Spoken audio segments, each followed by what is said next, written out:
Hi guys and welcome back to the channel, Pokemike here, and today we're going to be looking at what happened in 2020. Well, we all know a lot happened in 2020, but specifically what happened to the Pokemon collectible market in 2020. Prices have been sky high, as I'm sure you're all aware, and we're just going to be chatting about why that is, what factors have led to these price increases, and maybe where we think it's going to go. So let's get the video started. But first, a bit of coffee. So if we're going to talk about 2020, I think we just need to talk about the end of 2019. A lot of people were anticipating a decline in the market because of coronavirus and everything that's building up. Even if it was a small decline, but that was kind of the majority of collectors' sort of anticipation for the next year. Obviously that didn't happen at all, so 2020 came and nothing was going down in price and everything was slowly climbing, so complete opposite to what people expected, which was very surprising. Maybe a tiny bit of fear of missing out did come into play. Possibly people thought prices were going to come down, so held off on buying. They didn't come down, they started going up. So people had to make those purchases that they were hoping to get at a cheaper price. Yeah, 2020 came, and as we all know, like over weeks and weeks and weeks, prices just climbed constantly to probably prices that people never would have anticipated. So one of the reasons why that may have happened is the lockdown. A lot of people stuck at home, nothing to do, still earning their money, whether it's 80% or they're working from home and still getting the full amount.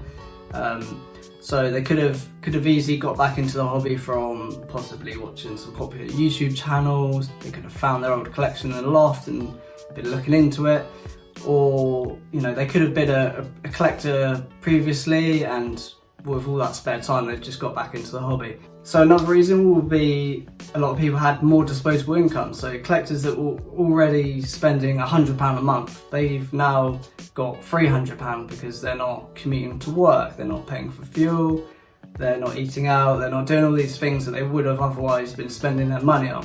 So they might have budgeted £100 to spend on cards each month.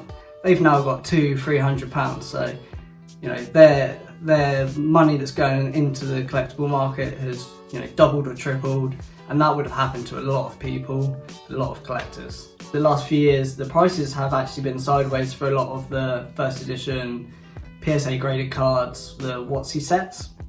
Graded Gem did a great video on analysing the charts from Pokemon prices, and you can just see that the last few years some of the sets, the line's just sideways, it hasn't increased or decreased.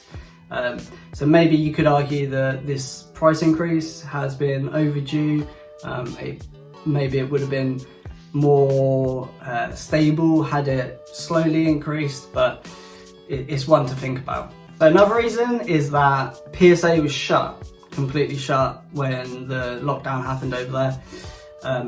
What that does is that completely halts the supply. So a lot of people would buy raw cards, open packs, send them to PSA, get their cards back, list them on eBay and sell them. So that's stopped. While they're on lockdown and PSA closed, that supply has completely halted. So again, if the supply runs out, that's always going to drive prices up, because you can only buy what's out there. There's no new cards coming in. It's only what's currently out there now. They are reopened now, but I think there's going to be a big backlog, so there's probably going to be a bit of a lack of supply for a while in terms of new cards coming. But the good thing about that is it will almost gradually come back to where it was. There won't be there's no supply, then bam, all the supplies there. They're going to have a backlog, and it will just gradually more naturally fade back into the supply that it would have been at. But yeah, that's definitely a big factor into the prices. So I understand that's a bit frustrating for some collectors that may have been aiming to finish a set over a period of time. They might have planned, okay, I need this much money every month to buy these cards with, and I might be able to finish this set by this time next year. And prices just double and triple for some cards, and even more for some others. and you're almost priced out of collecting the set that you're hoping for.